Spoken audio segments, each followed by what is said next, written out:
साथियों,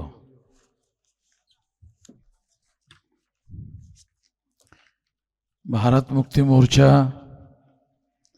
राष्ट्रीय पिछड़ा वर्ग मोर्चा, बहुजन क्रांति मोर्चा और राष्ट्रीय परिवर्तन मोर्चा,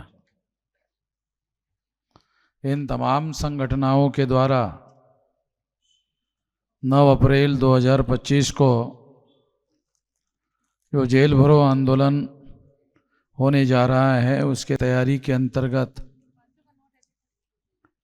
आज की इस सभा का, विशाल जनसभा का आयोजन किया गया है। इसके लिए जो विषय चर्चा करने के लिए रखे गए हैं वो विषय है भारतीय लोकशाही वाचवण्यासाठी ईव्हीएम काढून टाका व सर्व निवडणुका बॅलेट पेपरद्वारे करण्यासाठी। दूसरा विषय आहे ओबीसी आणि सर्व जाती समूहांची जात आधारित जनगणना करण्यासाठी। तिसरा विषय आहे राष्ट्रीय स्वयंसेवक संघ आणि भाजपाकडून बहुजन महापुरुषांच्या घोर अपमानाच्या निषेधार्थ। साथियों, ये जो अलग अलग विषय चर्चा करने के लिए रखे गए हैं, इसमें तीनों विषयों पर तमाम वक्ताओं के द्वारा तमाम बातें आप लोगों के सामने कही गई है। कुछ बातें मैं भी आप लोगों के सामने रखना चाहता हूं। साथियों, यदि ओबीसी की गिनती ओबीसी के नाम पर हुई और ओबीसी की गिनती हिंदू के नाम पर नहीं हुई, ओबीसी की गिनती ओबीसी के नाम पर हुई और ओबीसी की गिनती हिंदू के नाम पर नहीं हुई,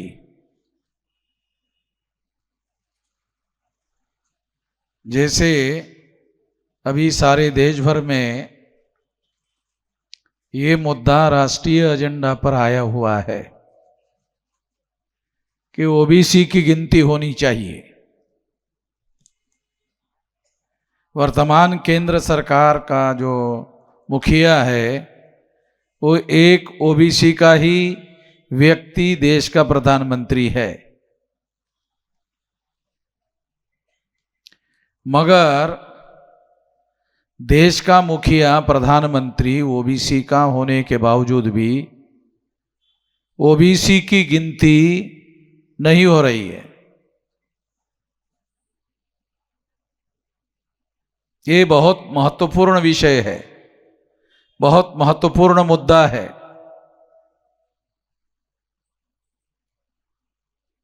मान लो कि देश का प्रधानमंत्री ब्राह्मण होता और वो ओबीसी की गिनती करने का काम नहीं करता, तो ओबीसी की गिनती का मुद्दा ज्यादा उग्र हो गया होता।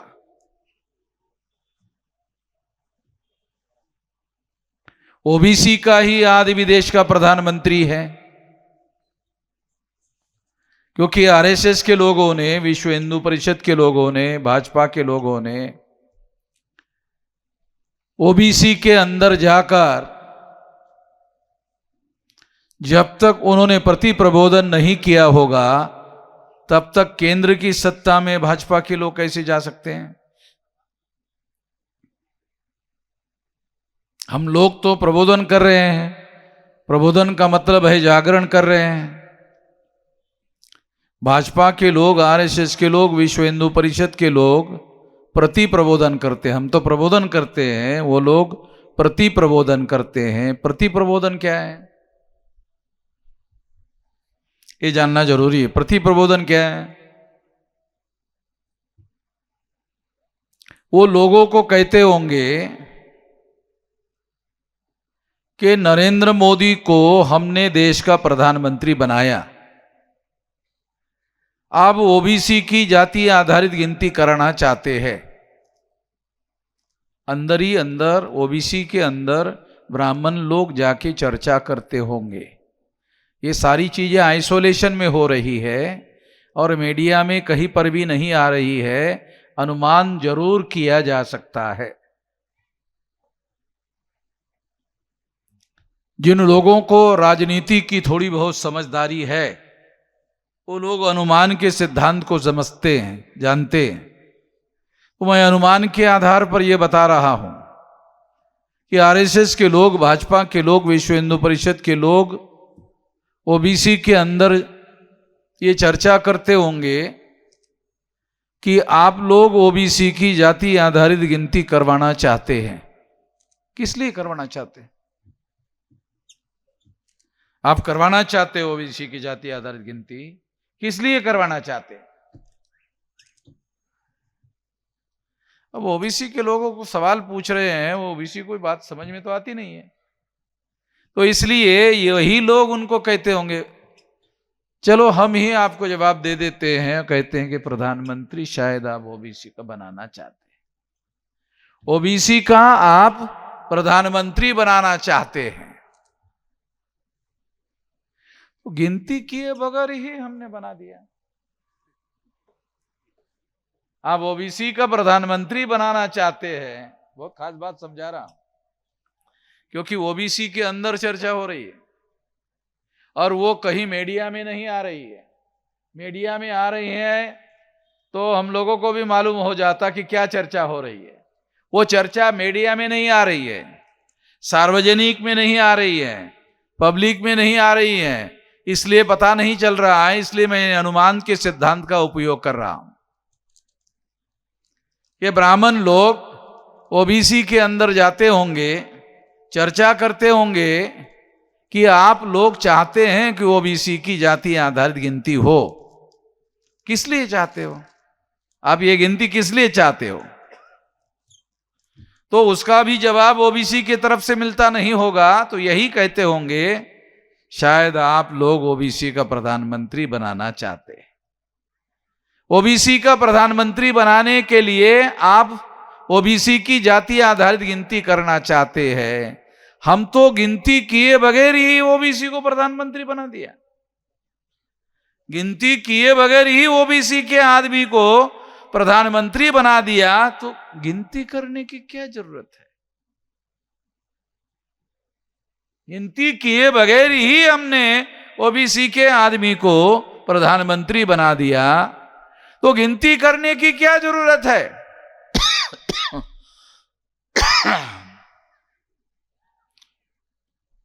क्या जरूरत है मैं आपको बताता हूं। जब गिनती होगी तो ओबीसी के नाम पर होगी।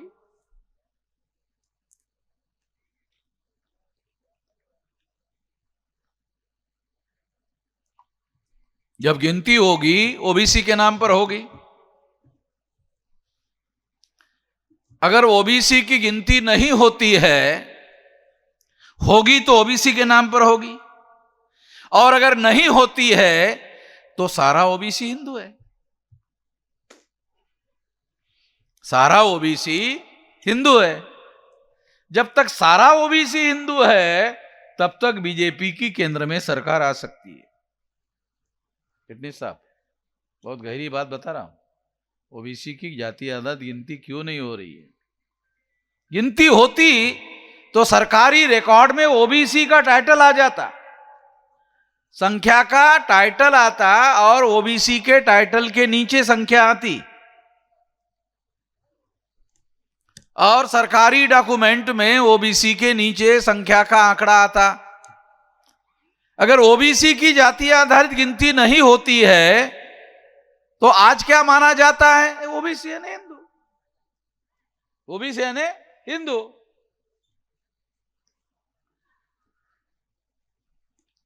अब दूसरी बात है, ओबीसी यानी हिंदू। अगर ओबीसी हिंदू है, ऐसा प्रचार किया जा सकता है, ऐसा प्रोपेगेंडा किया जा सकता है, और इस प्रोपेगेंडे के द्वारा जो ओबीसी अब ओबीसी अभी नहीं है उनको भी ओबीसी बनाया जा सकता है। और इस तरह से जब ओबीसी को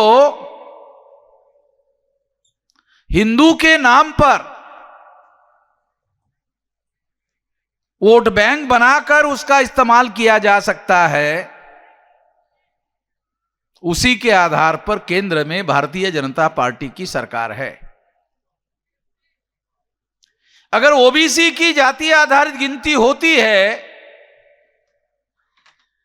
तो ओबीसी का वोट बैंक तैयार होगा, और अगर ओबीसी का वोट बैंक तैयार होगा तो हिंदू का वोट बैंक खत्म होगा, हिंदू के नाम पर वोट बैंक खत्म होगा। हिंदू क्या है, हिंदू क्या है उसको भी थोड़ा मैं समझाना चाहता हूं, क्योंकि इसके बारे में लोगों को ठीक से समझ नहीं है। दयानंद सरस्वती जो ब्राह्मणों का बहुत बड़ा नेता हुआ है, उसने कहा हिंदू मुसलमानों की दी हुई गाली है। इसका मतलब है मुसलमान जब भारत में आगमन हुआ, मुसलमानों का भारत में आगमन हुआ, उनके आगमन के साथ हिंदू शब्द भारत में आया, क्योंकि सिंधु के पार जो सारा देश है वो स का उच्चारण ह करते थे, और इसलिए सिंधु का हिंदू हो गया। तो सिंधु के आगे सारे रहने वाले हिंदू ऐसा उच्चारण करने वाले मुसलमान।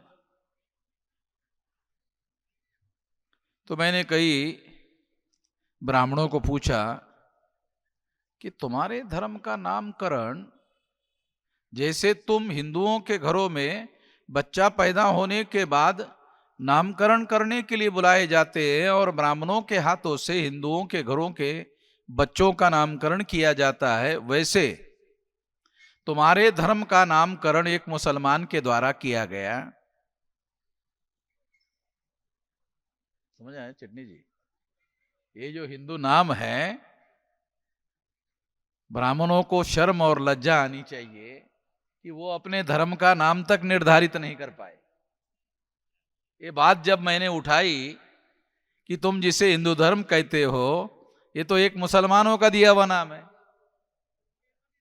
ये तो तुम्हारा दिया हुआ नाम नहीं है। वेद श्रुति स्मृति पुराण रामायण महाभारत गीता कहीं पर भी हिंदू शब्द नहीं है। तो इसका मतलब है कि एक मुसलमान का दिया हुआ नाम है, यानी तुम्हारे धर्म का नामकरण एक मुसलमान के द्वारा किया। क्या तुम्हें यह मंजूर है? बड़ी शर्म लगती है उन लोगों को, ब्राह्मणों को बड़ी शर्म लगती है कि मुसलमानों के द्वारा हमारे धर्म का नामकरण किया गया, तो बड़ी लज्जा लगती है उन लोगों को। तो इसलिए फिर उन्होंने हिंदू शब्द का नाम जो है, हिंदू शब्द कहना बंद कर दिया और एक नया शब्द लाया। कौन सा है? कौन सा शब्द लाया? सनातन। ब्राह्मणों ने मैंने ये डिस्कशन शुरू किया, इसलिए मैं जानता हूं सारी चीजें, बाकी लोगों ने नहीं किया, मैंने ही शुरू किया। जब मैंने शुरू किया तो ब्राह्मणों को बहुत मिर्ची लगी। अब ये लाल मिर्ची लगी कि हरी मिर्ची लगी ये नहीं बता सकता हूं, मगर मिर्ची लग गई। जब मिर्ची लग गई तो उन्होंने उसका नाम बदलकर क्या रखा? सनातन रखा। जब उन्होंने सनातन रखा, फिर मैंने उनको कहा अरे ये सनातन भी तुम्हारा शब्द नहीं है, ये तो पाली भाषा का है, ये संस्कृत भाषा का शब्द नहीं है, ये पाली भाषा का शब्द है सनातन। बुद्ध का जो प्रवचन है इस धम्मो सनातनो, उसमें यह धर्म सनातन है। कौन सा धर्म सनातन है?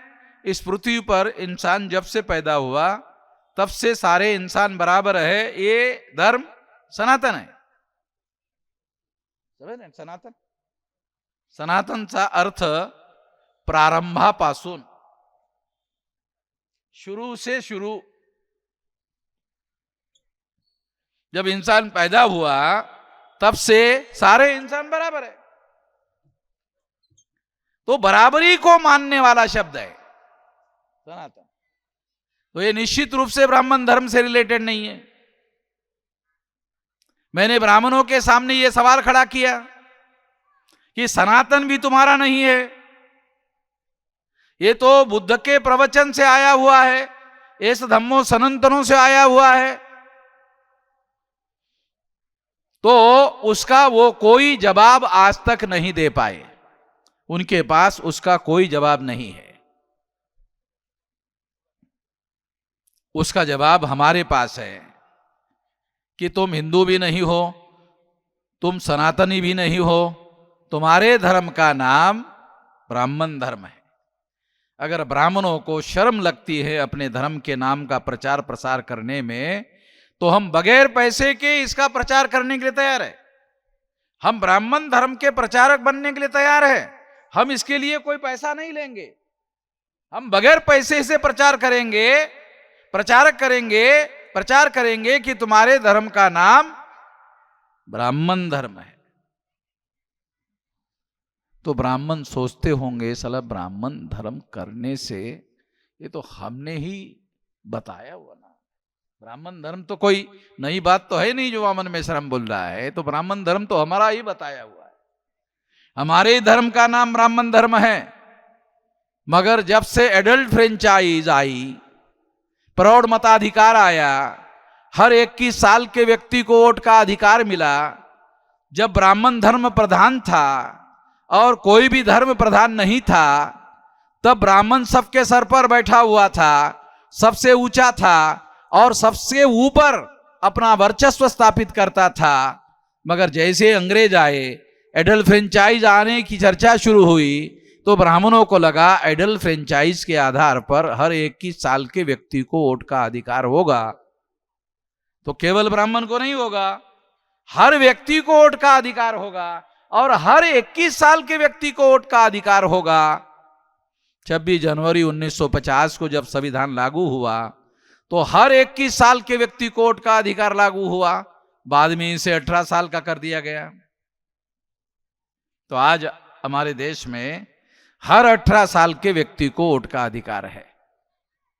इस हिसाब से 100 में हम 85% लोग हैं। अगर 100 में हम 85% लोग हैं, तो इस देश में हम लोगों का राज होना चाहिए। अगर हम ऐसा कहे कि हमारा राज होना चाहिए, तो कोई भी ये नहीं कह सकता कि ये गैर कानूनी बात कह रहे हैं, गैर संवैधानिक बात कह रहे हैं, असंवैधानिक बात कह रहे हैं। ऐसा कोई नहीं कह सकता, क्योंकि ये संवैधानिक बात है। एडल्ट फ्रेंचाइज का मतलब ही है, प्रौढ़ मताधिकार का मतलब ही है। तो उसको काउंटर करने के लिए उन्होंने पार्टी सिस्टम को डेवलप किया और एक पार्टी राष्ट्रीय कांग्रेस बनाई। ये सारी ब्राह्मणों ने बनाई। 1885 को कांग्रेस ने नेशनल कांग्रेस बनाई, ब्राह्मणों ने बनाई। चटर्जी, मुखर्जी, बनर्जी, गोखले, तिलक, आगरकर, इन ब्राह्मणों ने नेशनल कांग्रेस बनाई 1885 को। और तब से नेशनल कांग्रेस ये ब्राह्मणों की पार्टी है। नेशनल कांग्रेस ये तब से ब्राह्मणों की पार्टी है, और आज तो ब्राह्मण परिवार की पार्टी है। इसका मतलब तो परमानेंट हो गई।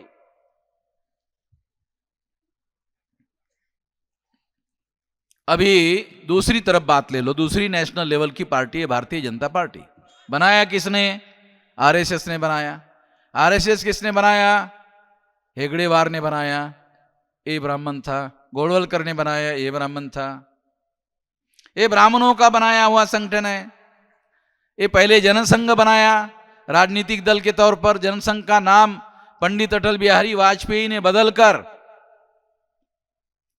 इसका नाम जो है भाजपा बना दिया, भारतीय जनता पार्टी बनाया 84 में। और इस तरह से आज जो भाजपा आज आप लोग देख रहे हैं, ये पंडित अटल बिहारी वाजपेयी के द्वारा बनाई हुई पार्टी है। और ये जब पहली बार बनाई गई तो उसका संस्थापक अध्यक्ष पंडित अटल बिहारी वाजपेयी नाम का ब्राह्मण था। जब जनसंघ बनाया गया तो श्यामा प्रसाद मुखर्जी नाम का ब्राह्मण था। यानी शुरू जनसंघ में भी ब्राह्मण उसका राष्ट्रीय अध्यक्ष संस्थापक था, और भारतीय जनता पार्टी बनाई नाम बदलकर, तब भी उसका राष्ट्रीय अध्यक्ष।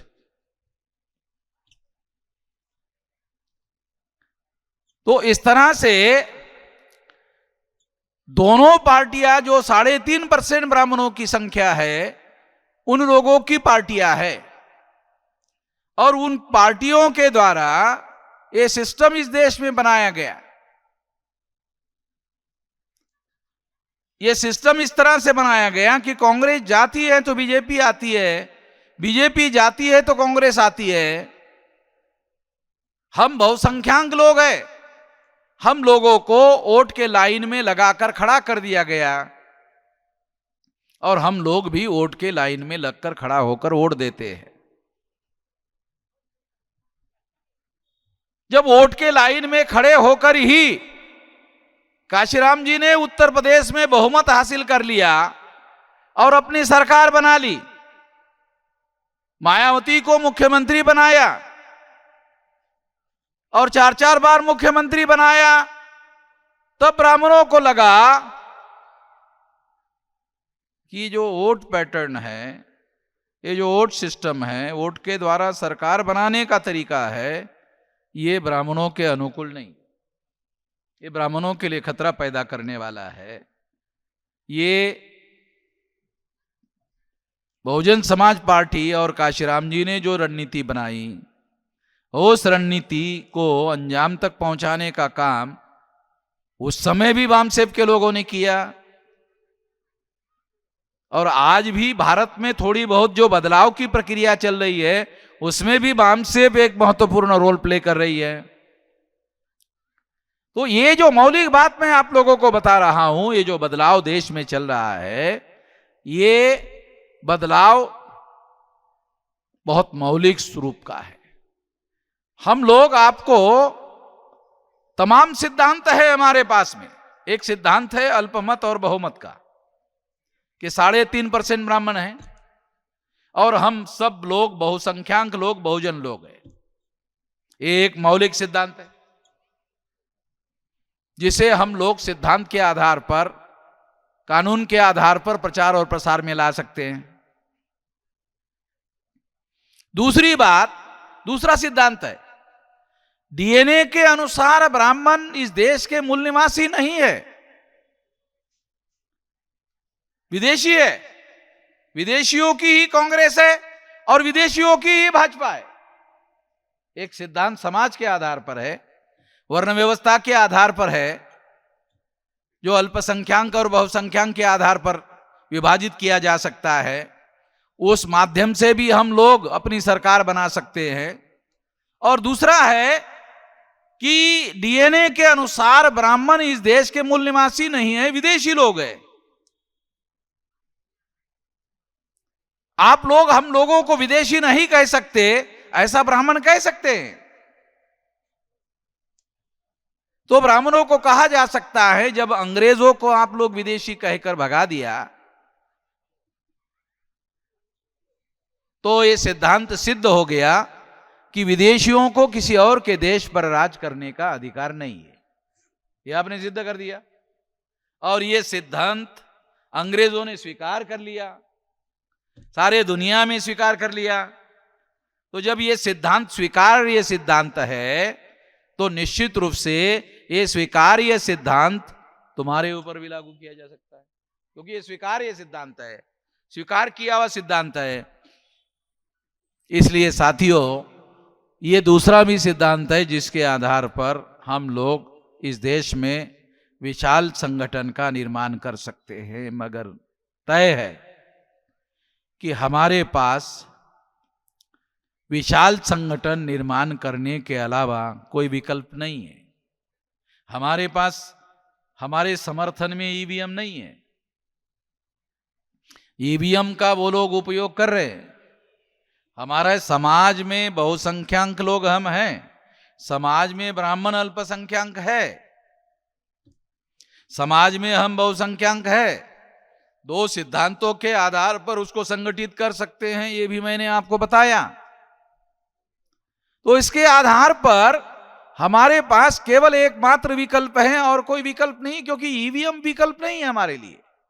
हम ईवीएम में घोटाला करके बहुमत हासिल नहीं कर सकते। ईवीएम उनके लिए है। तो ऐसे सिचुएशन में हमारे पास विशाल संगठन का निर्माण करने के अलावा कोई विकल्प नहीं है। विशाल संगठन का निर्माण करने के बाद ईवीएम में घोटाला करना बहुत खतरनाक है।